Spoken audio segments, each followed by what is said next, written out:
આજે વર્ષો પછી આ હવેલીમાં હું પાછી આવી છું. આ હવેલીનું એકમાત્ર ઉત્તરાધિકારી. પણ કેવી ખખડધજ થઈ ગઈ છે હવેલી. એક સમયે આ હવેલી જીવંત હતી.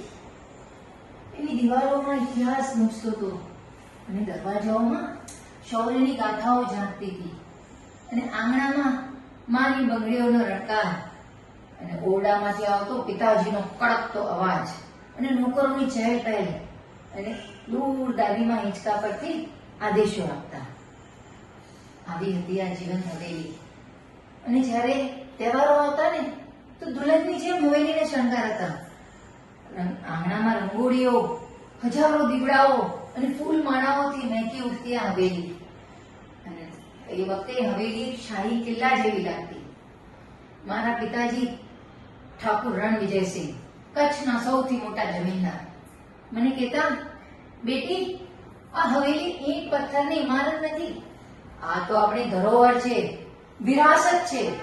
અને મને કહેતા, બધા પૂર્વજોના તૈલ ચિત્રો બધા બતાવીને કહેતા, જો એ લોકોએ કેવી હવેલીની રક્ષા કરી છે, એવી જ રક્ષા હવે તારે કરવાની છે. અને એમણે મને ઘોડસવારી શીખવાડી, તલવારબાજી શીખવાડી, મલ્લયુદ્ધ પણ શીખવાડ્યું અને છેવટે રાઇફલબાજી પણ શીખવાડી અને મને બનાવી દીધી આ હવેલીની રક્ષક. અને હું પણ ખૂબ ખુશ હતી. મને ગૌરવ હતો આ હવેલી પર. અને પછી આવ્યો એક ગોઝારો દિવસ, 26 જાન્યુઆરી 2006. ક્યારેય નહીં ભૂલાય દિવસ. હવેલીમાં તડામાર તૈયારીઓ ચાલતી હતી ગણતંત્ર દિવસ ઉજવવાની. અને હું પણ મારી ઓરડીમાં સફેદ સૂટ લેવા ગઈ હતી. અને ત્યાં જ ધરતી દોડવા લાગી, દિવાલો પડવા લાગી, છતો પડવા લાગી, અને હું ધડામ કરીને પડી ગઈ. ચારે બાજુ ધૂળ, માટી, અંધકાર, શ્વાસ ઊંધાવા લાગ્યો અને હું બેહોશ થઈ ગઈ. કેટલો વખત સુધી બેહોશ રહી પણ ખબર નથી. જ્યારે હોશમાં આવી તો એક સૈનિક મને ખેંચી રહ્યો હતો અને હું ધીરે ધીરે ઉપર આવી ગઈ. એ સૈનિકે મને કહ્યું, બેન, મને માફ કરો, હું હવેલીમાં કોઈને બચાવી નહીં શક્યો. ભગવાનનો ઉપકાર માનો તમે બચી ગયા. અને મેં ચારે બાજુ જોયું.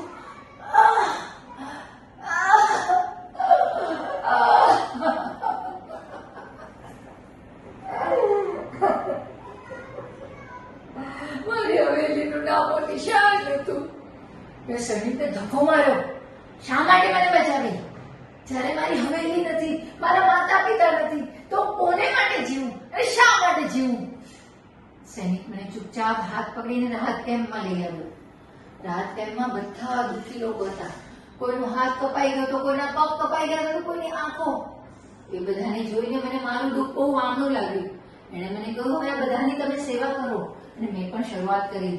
કોઈને ખાવાનું ખવડાવતી, કોઈની મરમપટ્ટી કરતી તો કોઈને પાણી પીવડાવતી. અને આમ પછી મને જીવન પાછું જીવવા જેવું લાગ્યું. એક દિવસે સૈનિક મારી પાસે આવ્યો અને એણે મને કહ્યું, તમારી આંખમાં મને દેશરાજ દેખાય છે. અને મને એક ફોર્મ લાવી આપ્યું, સૈન્યમાં ભરતી થવાનું ફોર્મ. અને મેં ભરી અને હું સૈનિક બની ગઈ. મારું બાળપણનું સપનું પૂરું થયું. અને એ સાથે સૈનિકની સાથે મેં ઘણા મોરચાઓ લડ્યા. એ મને કદમ કદમ પર મારો વિશ્વાસ વધારતો ગયો અને હું પણ આગળ જતી ગઈ. પણ કુદરતને એ પણ મંજૂર નહોતું. એક દિવસે સૈનિક યુદ્ધમાં ગયો અને પાછો નહીં આવ્યો. દેશ માટે એને જીવન બક્ષી દીધું. આજે એ જ સૈનિકની શોક સભામાં આપણે ભેગા થયા છીએ.